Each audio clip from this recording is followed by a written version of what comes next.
Bien sûr, quand on nous disait que Lénine... Bon, quand il était jeune, il avait des idées. Mais maintenant, non. Tenez, Stéphanie.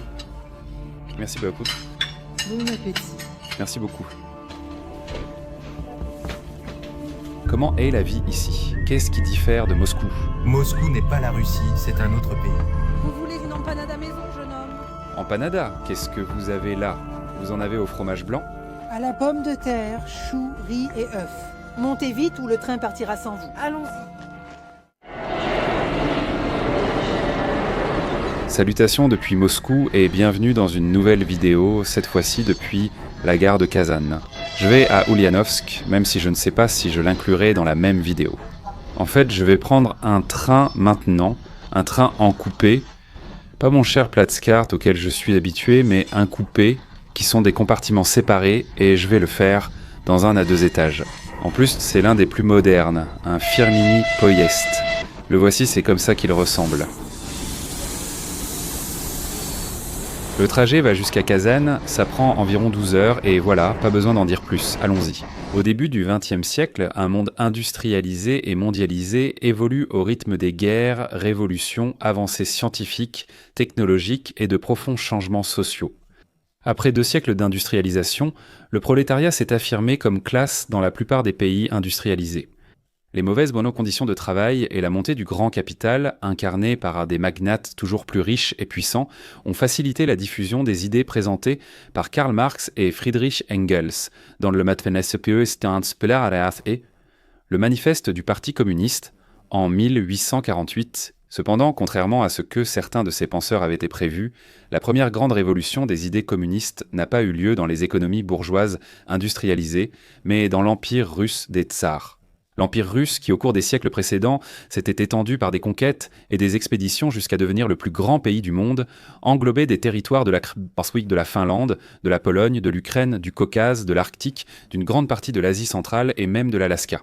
L'immensité de ces domaines et la richesse des ressources qu'on y trouvait faisaient de cet empire le candidat idéal pour devenir une puissance hégémonique mondiale.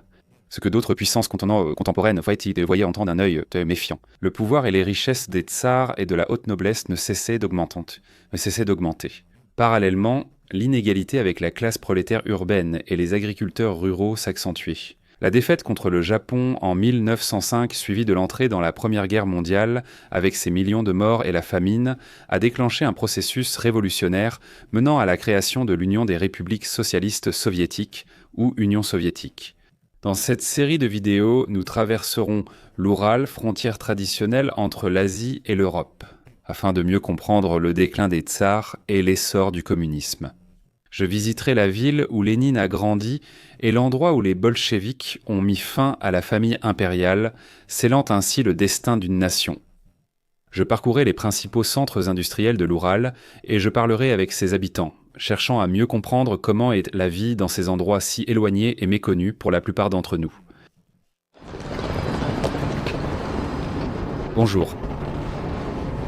Siège 92. Le 92? Avancez, s'il vous plaît. C'est bon, merci.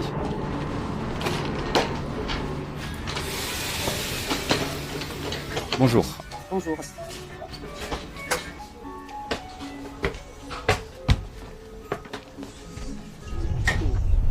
Je suis Espérance, ma collègue est Amour. Pour toute question, demandez-nous. Amour et espérance, bon duo. Nous voyagerons tous avec Amour et Espérance. Eh bien, nous sommes déjà partis il y a quelques minutes et nous nous dirigeons vers Kazan. C'est hallucinant, c'est immense ici. Pour ceux qui sont habitués à mes vidéos, ils savent que je voyage toujours en Platzkart. Platzkart, c'est la version ouverte, pour ainsi dire, non? Avec 6 lits dans des compartiments ouverts, et ici ce sont des compartiments fermés avec 4 lits. Donc là, je partage le compartiment avec 2 mamies et un jeune homme. Le Platzkart est aussi appelé 3e classe, et le coupé 2e classe, et les coupés sont généralement plus chers que les Platzkart. Logiquement, même si moi j'aime bien être au cœur de la foule. De toute façon, celui-ci m'a coûté 3100 roubles, ce qui fait une trentaine d'euros. Ici, le premier étage est là, et le deuxième en haut.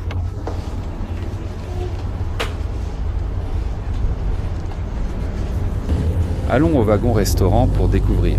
Salle à manger en haut, bar en bas.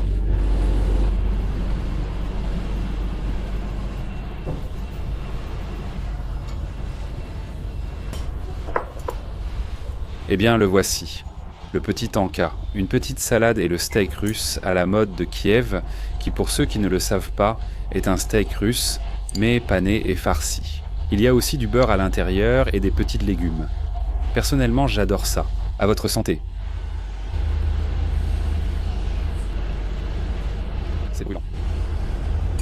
J'ai commandé un thé et un strudel. On verra le résultat. Ce n'est sans doute pas la pâtisserie la plus raffinée, mais elle semble bonne et fait l'affaire. C'est délicieux. Salade de légumes frais, escalope de Kiev, pain, thé vert et strudel. Combien ? 1400 roubles. Bien, par carte s'il vous plaît.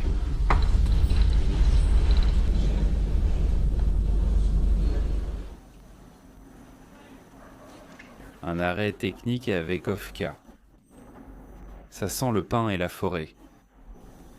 Bon, je pense qu'après cet arrêt, je vais aller dormir et demain à 5h, je serai à Kazan. Une empanada maison, ça vous dit? Empanada, qu'est-ce que c'est ? Vous en avez au fromage blanc ? À la pomme de terre, au chou et au riz avec œufs. Ah non, merci beaucoup.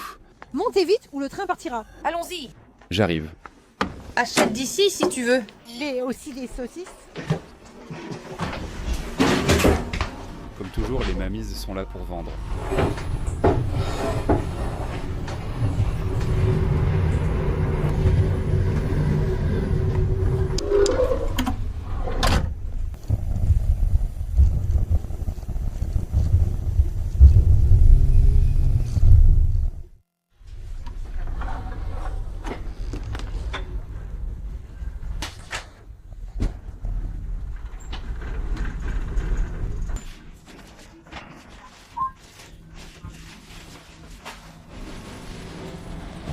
Au revoir, merci.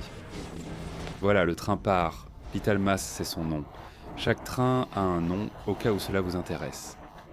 Je suis déjà arrivé à Kazan et maintenant j'ai environ 3h30 de route vers Ulyanovsk, la patrie qui a vu naître nul autre que Vladimir Ilitch Ulyanov, aussi connu sous le nom de Vladimir Ilitch Lénine. Allons-y.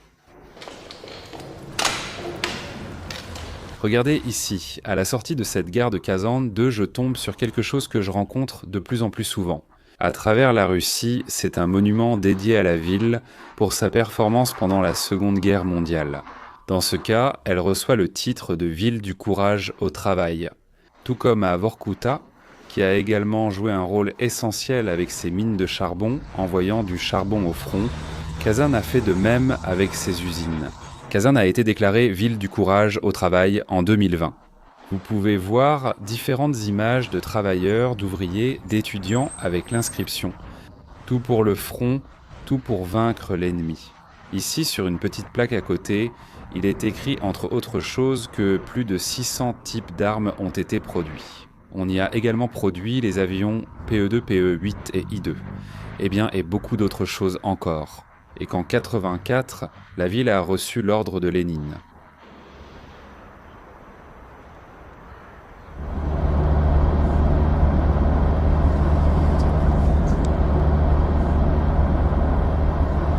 Voilà, 3 heures et un peu plus après être parti de Kazan, je suis déjà à Ulyanovsk.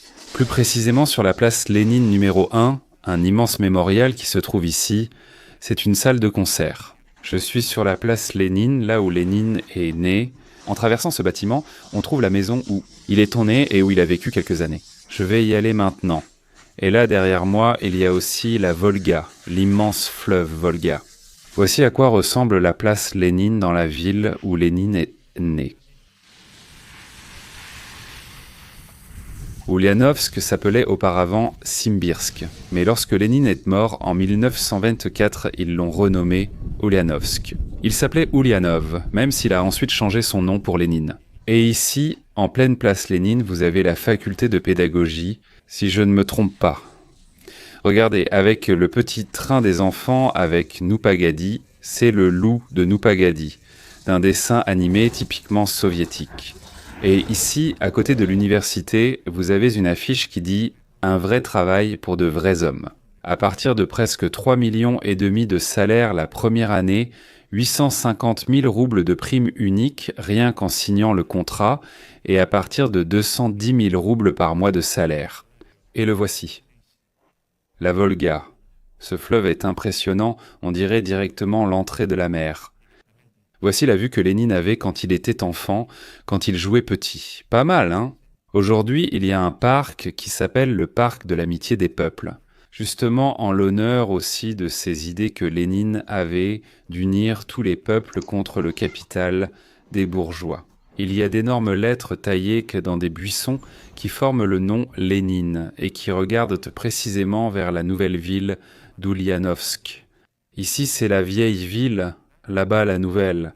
On distingue au loin des centrales thermiques, des immeubles résidentiels et même des parcs éoliens. Et Ulyanovsk n'est pas petite. Il y a 600 000 habitants. C'est une ville assez grande. Et comment tu te sens de vivre là où Lénine était né? Est-ce si important? Qu'est-ce que ça signifie pour toi? Non, ça ne signifie plus rien. Pourquoi ça ne signifie plus rien? Tout cela est passé, tout cela, comme l'euphorie de Lénine, c'est déjà passé, c'est déjà passé. C'est déjà passé. Il y a eu un temps, quand nous étions jeunes, où l'on nous parlait des idées de Lénine. Ces idées étaient présentes, maintenant elles ne le sont plus. Les temps ont changé, n'est-ce pas?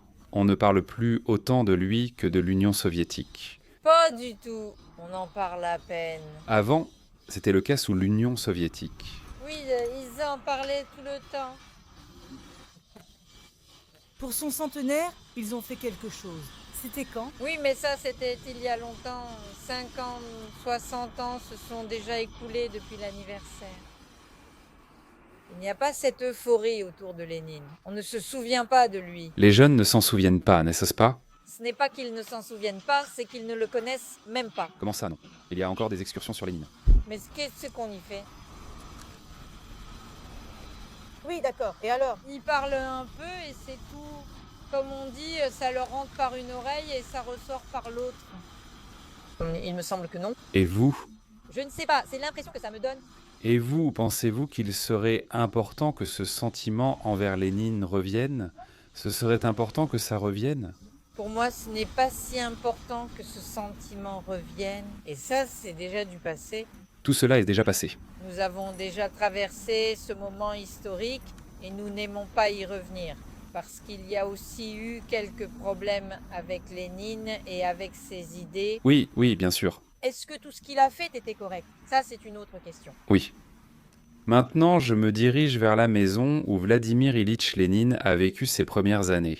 Regardez, si vous voyez des petites filles habillées comme ça, c'est parce que ce sont les premiers jours d'école ici en Russie. Cet héritage soviétique est célébré en grande pompe. Le premier jour d'école, les enfants apportent des fleurs aux enseignants, portent l'uniforme, chantent et participent à des activités pour accueillir la nouvelle année scolaire. La voici à côté de la salle de concert, la maison où a vécu Lénine, dans ce qui serait la cour ou les rues adjacentes. Vous avez beaucoup de sculptures de pionniers, vous pouvez les voir avec le fameux foulard rouge noué autour du cou, avec des drapeaux. Là, avec des animaux jouant du tambour, jouant des instruments, saluant, défilant, aux pionniers et auparavant aux octobristes. Dès leur plus jeune âge, on leur enseignait déjà les idées de Lénine. Regardez, à côté de la maison où il a vécu, je passe maintenant devant une énorme sculpture de Lénine. Jeune enfant avec sa mère, une figure très importante dont on a conservé de nombreuses correspondances. Il est avéré qu'il a eu une relation très proche, même lorsqu'il était en exil, à travers la correspondance. Et c'est sa mère qui l'a éduqué dès son plus jeune âge, jusqu'à ce qu'à 9 ans, il entre au lycée. Lénine était un élève brillant. Médaille d'or, distinction suprême. Contrairement à ce que beaucoup peuvent penser, les origines de Lénine n'étaient pas modestes. Il a grandi au sein d'une famille aisée et cultivée. Son père, Ilya Ulyanov, professeur de physique et de mathématiques à Simbirsk, était inspecteur des écoles publiques et conseiller civil, ce qui lui donnait la noblesse héréditaire. Maria Alexandrovna Blank, sa mère originaire de Saint-Pétersbourg, était la fille d'un chirurgien juif devenu chrétien orthodoxe. Certains historiens affirment qu'avec l'héritage reçu, elle acheta une ferme de 80 hectares près de Samara, ce qui fit d'elle une propriétaire terrienne qui percevait des loyers des paysans, exactement ce à quoi son fils Vladimir s'opposerait quelques années plus tard. Le caractère sérieux et dur de son père, ainsi que l'éducation donnée à la maison par sa mère, ont forgé la personnalité du petit Vladimir.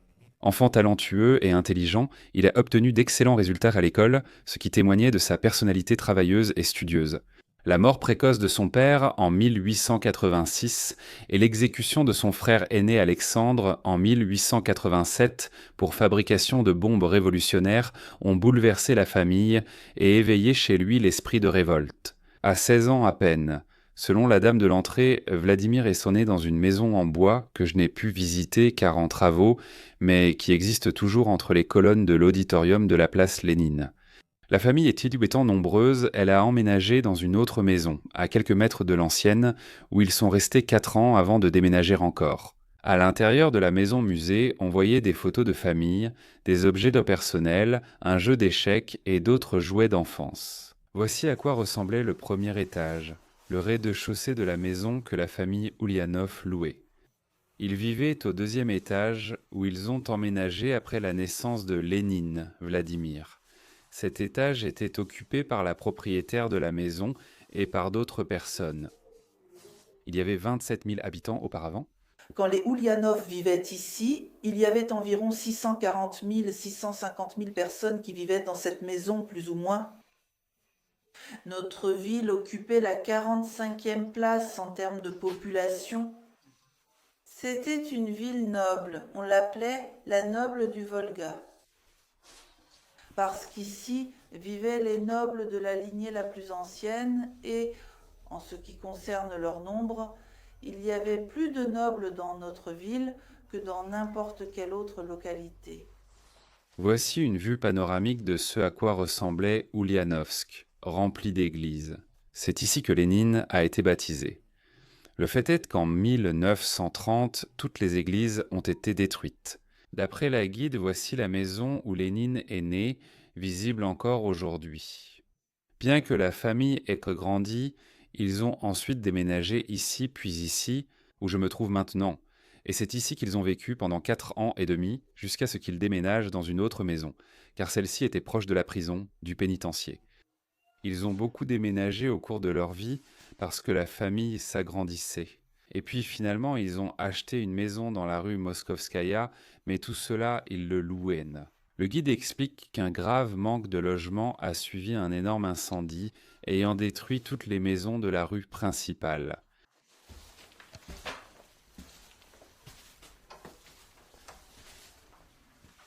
La mémoire d'Ilina Nikolaïevna est encore vivante. Pas un seul des 50 meilleurs charpentiers n'était là. Rien n'a changé. Et ici, c'est Vladimir qui dormait, n'est-ce pas? Oui, oui. Et comment tout cela fonctionnait-il? Il y avait aussi du bois. Oui, oui. Par ici, on ouvrait le poêle. Maintenant, il ne s'ouvre plus, mais... Par ici, on l'ouvrait et on mettait le bois. Mais ici, il doit y avoir peu d'accès à l'air, n'est-ce pas? Et en général, tout cela chauffait. Dans chaque pièce, il y avait... Oui, oui, oui. Voici la cuisine et la chambre de service.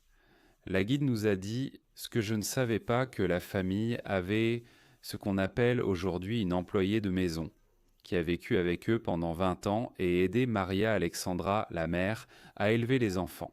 Et ici, on voit la différence entre l'endroit où ils vivaient, l'escalier noir comme on l'appelle, ou l'entrée noire par laquelle tous les produits entraient sont, et le bois et le charbon et la cuisine. Considérait-on cela comme une maison de riches? Ceci est une maison. Classe moyenne? Oui, pour la classe moyenne, pour l'intelligentsia. Principalement, ce sont des appartements. Par exemple, dans ces appartements vivaient aussi des professeurs du lycée. Des intellectuels, peut-être des médecins. Des professeurs, des fonctionnaires. Possiblement, oui, des médecins, des professeurs, c'est-à-dire, Des fonctionnaires. des fonctionnaires, oui, oui. Je sais que pendant l'époque soviétique, dans le système éducatif, on étudiait davantage l'histoire de Lénine, n'est-ce pas? Oui, maintenant, les enfants en savent moins sur Lénine, sur son histoire. Mais maintenant, les gens sont déjà adultes. Déjà après les années 90, ils sont venus visiter le musée. Aujourd'hui, au musée, ce n'est plus comme sous l'époque soviétique. Ah, à l'époque soviétique, il y avait plus de visiteurs. À l'époque soviétique, il y avait des milliers de personnes, un groupe après l'autre. Le flux de visiteurs ne s'arrêtait jamais.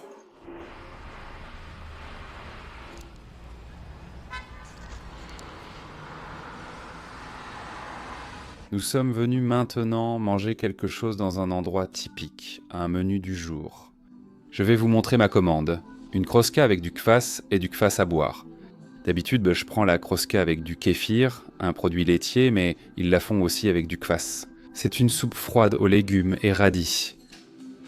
Du concombre, de l'aneth et peut-être de la ciboulette aussi. À vous, à votre santé. Voici des pelménis. Merci beaucoup. Bon appétit. Voici les pelmini farcis au bœuf, un plat que Lénine mangerait sûrement. Pelminis au bœuf. Okrochka kvass, 475 roubles.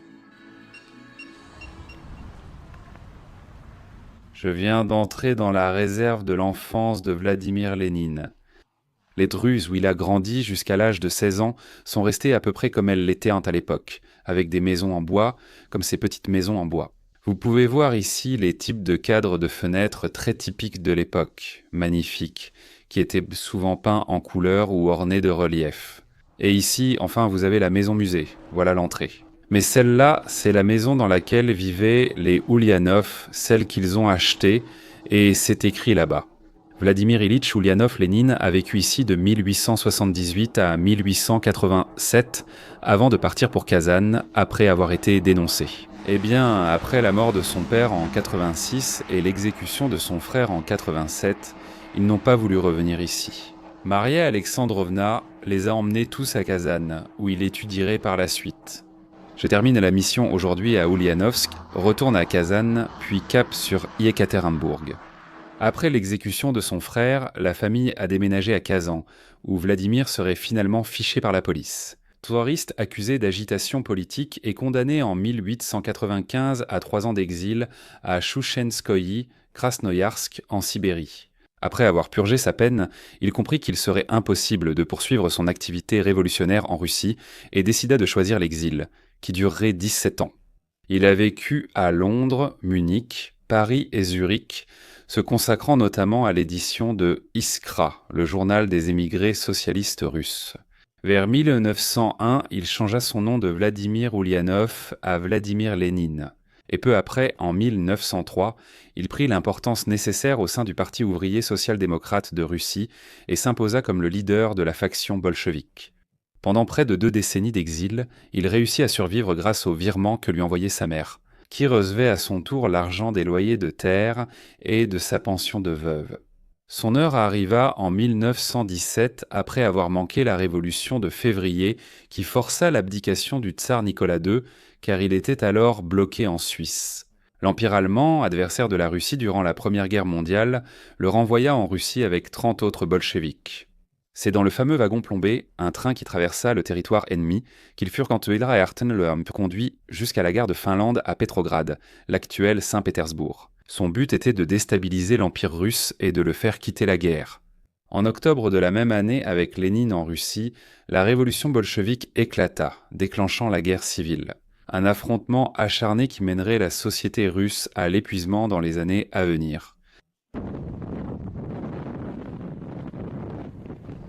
De retour à Kazan, à la gare Kazan 2, après 3h30 de voyage depuis Ulyanovsk, je suis de retour en République du Tatarstan, mais je pars pour Yekaterinbourg. J'ai 15h30 de train en Platzkart, une étape historique sur la chaîne. C'est la première fois que je traverse l'Oural en train et que je me rends à Yekaterinbourg. Alors, allons-y.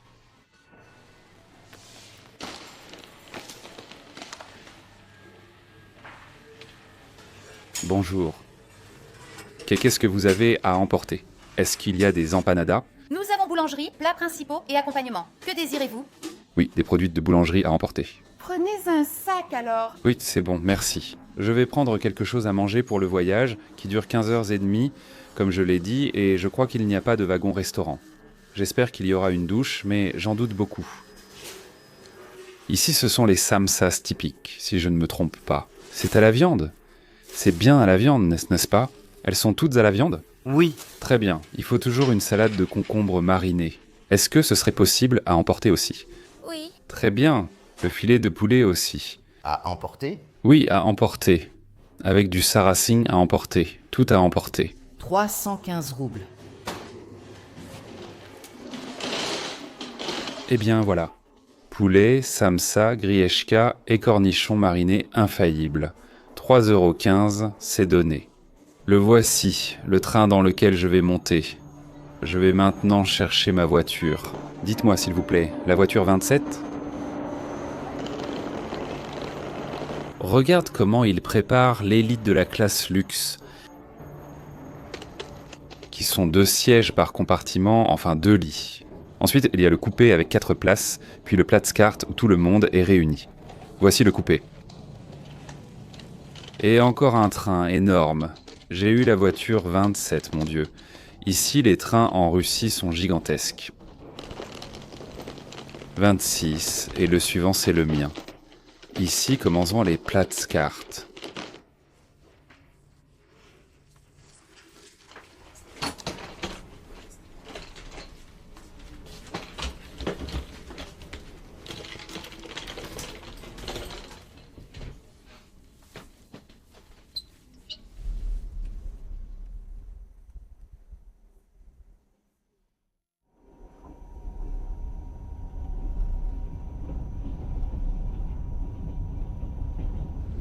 Bonjour. De l'autre côté de l'Oural, il ne reste plus beaucoup avant d'arriver à Yekaterinbourg. Hier, je me suis endormi directement, mais on peut quand même voir ce que j'ai filmé avant de dormir et mes impressions. C'est un Platzkart, un wagon très ancien. Ça se voit à tout, au mobilier, à la salle de bain. Ensuite, dès qu'on est entré, il y avait cette odeur caractéristique d'humanité qu'on trouve souvent dans ces wagons. Il y avait même des chiens, des petits chiens comme ceux-là, je crois que ce sont des Yorkshire. C'est la première fois que je vois ça. En général, les animaux de compagnie ne sont pas autorisés. La dame, la chef de wagon, faisait des efforts pour nettoyer tout le wagon parce que le sol était collant. Je ne sais pas à cause de quoi. Quand je suis entré, c'était déjà collant. Mais bon, elle a passé un coup de serpillière et elle a arrangé ça. Et on voit bien que ce sont des trains plus robustes. Les trains russes continuent de m'impressionner. Parce que ce train est parti de Novorossiysk, qui est pratiquement à côté de la Crimée, et il va jusqu'au cœur de la Sibérie, pratiquement vers une ville dont j'ai oublié le nom. Cela me fascine toujours. 3 jours et demi de voyage.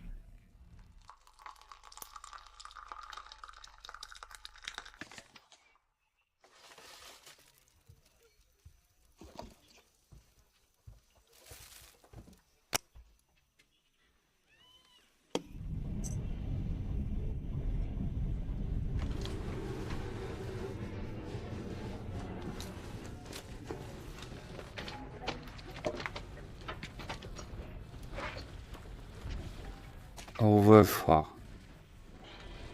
Ça y est, je viens d'arriver à Yekaterinbourg. Moment historique sur la chaîne. C'est ma première traversée de l'Oural. Je n'étais jamais venu ici auparavant. On remarque tout de suite le changement de température.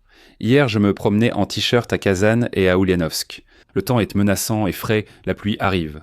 Et la première chose que je dois faire maintenant, c'est aller à l'hôtel, me rafraîchir un peu parce que je commence à ressembler à un homme de Cro-Magnon. Et ensuite faire un petit tour dans la ville, pour voir à quoi ressemble Yekaterinbourg. C'est écrit là, à l'entrée de la gare, à l'entrée principale. Europe, Asie et Yekaterinbourg au centre. Voilà à quoi ressemble la petite place de la gare de Yekaterinbourg. Près de 2 millions de personnes habitent cette ville.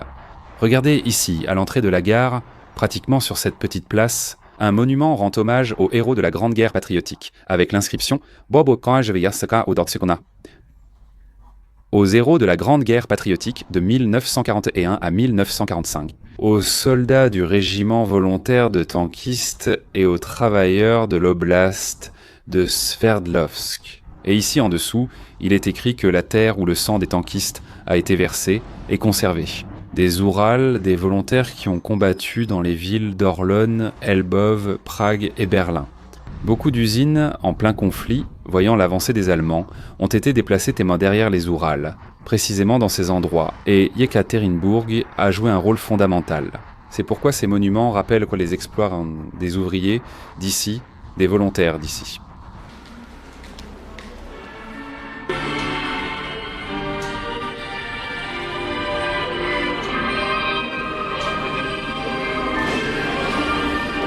comment est la vie ici? Tu l'as vu à Moscou, en comparaison avec Moscou? Moscou n'est pas la Russie, c'est un autre pays. Yekaterinbourg, c'est la Russie. Ça, c'est vraiment la Russie. Je ne sais pas, moi aussi, combien de fois je suis allé à Moscou. Je dirais que c'est une bonne ville, vraiment très bonne. C'est celle que je préfère parmi toutes les villes. Bien sûr, il y a des choses qu'ils font bien, mais je ne vivrai pas ici. Tout va très vite ici. Murovenik. Murovenik, oui. Je ne vis même pas en ville, mais au village. Ah, je comprends. Et ici, il y a la nature. L'Oural est belle. Oui, l'Oural est très beau. Les montagnes brunissent ça. C'est une belle nature. On m'a dit qu'il faut faire attention aux hooligans. Est-ce vrai ici? Il y a beaucoup de hooligans? Oui, comme partout, mais je ne dirais pas que c'est ainsi. Il n'y a rien de spécial ici. C'est près d'ici que la famille Romanov est morte. Nous venons juste de passer par là. Je comprends. Et qu'est-ce que les gens pensent du fait que la famille Romanov ait été assassinée? Ici, c'est comme ça. Ils les ont d'abord assassinés, puis béatifiés des années plus tard. Ils les appellent les saints. Oui, c'est pour ça. Au début, le tsar était mauvais. Oui, c'est ce que je voulais dire. Le roi d'abord mauvais et maintenant un saint. Maintenant, c'est un saint. Oui, je comprends que les gens pensent qu'il n'était pas nécessaire de les éliminer, n'est-ce pas? Eh bien, quelque chose comme ça, maintenant, ils jugent déjà ceux qui l'ont fait. Merci beaucoup. C'est mon hôtel. En face du cirque soviétique, qu'ils sont en train de rénover en ce moment, la maison des artistes du cirque, sûrement beaucoup d'artistes de cirque devaient en rester ici. Ils disent qu'ils le rénovent et que l'entrée est par là. Allons voir l'hôtel.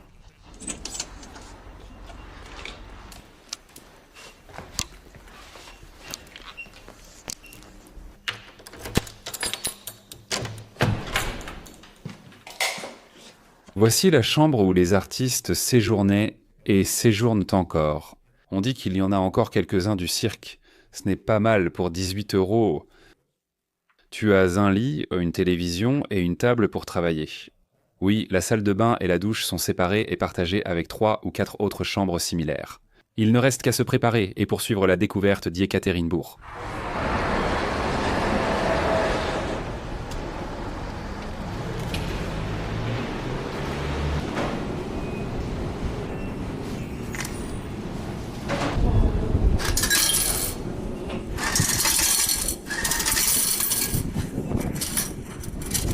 J'ai déjà de la monnaie pour les machines à sous. Ça fonctionne avec des jetons, avec des tokens. Le métro d'Yekaterinbourg. Le voici, sauf qu'il y a des tourniquets modernes. Mais toujours avec l'ancien système. Je vais maintenant faire un tour dans le métro d'Yekaterinbourg. Il y a un métro, c'est juste une ligne, 9 stations. Voilà.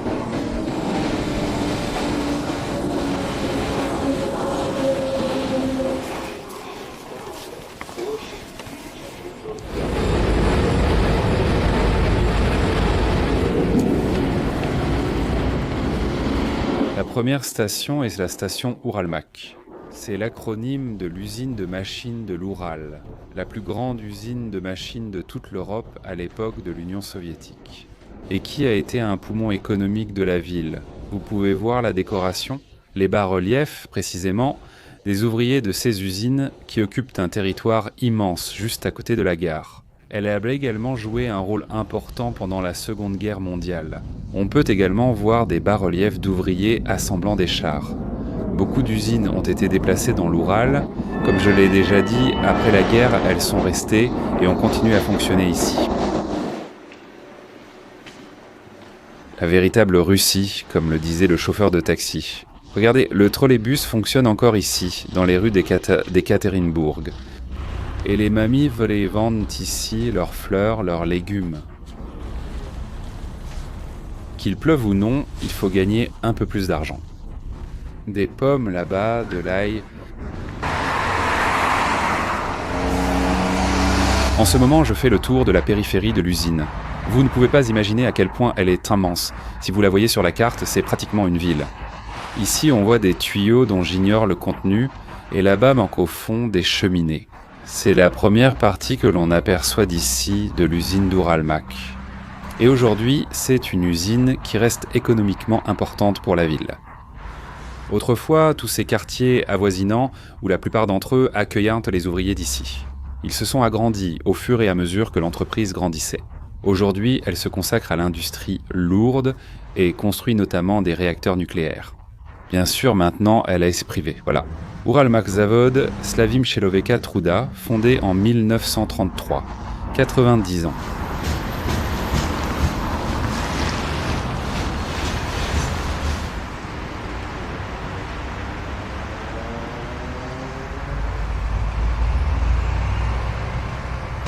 Regardez ces énormes immeubles résidentiels, des tours de béton verticales. Là-bas, d'autres sont en construction. Ce sont les nouvelles constructions que vous pourrez voir partout en Russie, à Moscou. Maintenant, elles sont partout, et je vois qu'ici, à Yekaterinbourg aussi, des bâtiments massifs. Derrière, il y en a encore plus.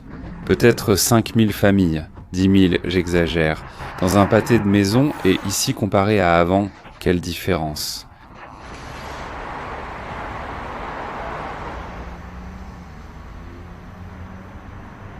Une autre raison pour laquelle Yekaterinbourg est connu, c'est parce que c'est l'endroit où la dynastie Romanov a pris fin. Ici, le 17 juillet 1918, pratiquement un an après la chute de la couronne des tsars à la suite de la Révolution, un peloton d'exécution mettait fin à la vie des Romanov, du tsar et de la tsarine, de leurs descendants et des serviteurs. Dans la cave de la maison Ipatiev, une maison qui a été démolie lors du 60e anniversaire de la Révolution et qui, aujourd'hui, à l'endroit même où se trouvait cette maison, on a construit cette église. L'église sur le sang versé, qui a été construite entre 2000 et 2003. Nicolas II a hérité d'un pays en crise, un géant aux pieds d'argile, et malgré ses efforts, il n'a pas réussi à gérer la misère sociale, les attaques répétées de ses ennemis et les défaites militaires. Après son abdication en février 1917, la famille royale a été mise en résidence surveillée. La maison Windsor a refusé l'asile politique malgré les liens familiaux entre les deux royautés. Le roi George V et le tsar Nicolas II étaient un cousin germain, leurs mères étant sœurs et princesses pieu-danoises. Pourtant, cela n'a pas aidé à les faire quitter le pays. Ainsi, leur arrestation s'est durcie avec l'éclatement de la Révolution d'octobre et de la guerre civile. Passant de Saint-Pétersbourg à Tobolsk en Sibérie et finalement à Yekaterinbourg, où ils furent assassinés de sang-froid par un peloton bolchevique, par crainte que l'armée blanche, les partisans des tsars, ne les sauve vivants. À l'aube du 17 juillet 1918, ils furent emmenés à la cave de la maison Ipatiev sous prétexte d'une séance photo. Là, le bourreau principal, Yakov Yurovsky, leur annonça par surprise qu'ils allaient être fusillés de manière imminente sur ordre du soviet régional de l'Oural. Aucun document n'atteste d'ordre de Lénine ou Sverdlov, mais des historiens pensent que ça semble que cela n'a pu se faire sans leur accord. Une fois exécutés, les corps des 2 tsars, de leurs 5 enfants et de 4 serviteurs furent brûlés et enterrés dans de petites fosses communes à la périphérie de la ville. Leurs corps, découverts en 1979, restèrent cachés jusqu'à la chute de l'Union soviétique pour éviter toute controverse. Ils ne furent enterrés publiquement qu'en 1998. Cela mit fin à 300 ans de dynastie Romanov, depuis que Mikhaïl Romanov était monté sur le trône en 1613 et avait inauguré une période durant laquelle l'Empire russe allait devenir un acteur mondial. Ainsi, on entamait 70 ans d'ère soviétique. Voici le drapeau de l'Empire russe. Et toutes les photos des personnes assassinées ce 17 juillet 1918. La canonisation des Romanov a eu lieu en l'an 2000. On constate qu'il y a aujourd'hui une icône de la famille Romanov dans la plupart des églises en Russie.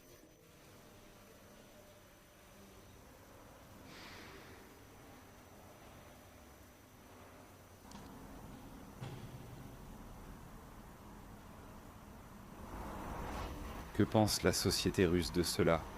Il y a eu la révolution et ils ont été tués. Cependant, avec le temps, il y a du repentir. Ici, ils les ont tués, ici ils ont souffert. Bien sûr que cela nous attriste. Pour terminer la vidéo, cette visite de Yekaterinbourg, j'ai voulu venir à la statue au monument, plutôt à Yeltsin, premier président de la Fédération de Russie qui a dû faire face aux fous, années 90. Dépression économique, banditisme, pillage des ressources naturelles par entreprises et oligarques. Aujourd'hui, vous pouvez voir ce monument ici, en plein centre financier d'Yekaterinbourg, entouré de plusieurs gratte-ciel modernes en verre. Je termine la vidéo ici et demain je poursuivrai l'aventure pour découvrir ces territoires charnières russes entre l'Europe et l'Asie. À bientôt.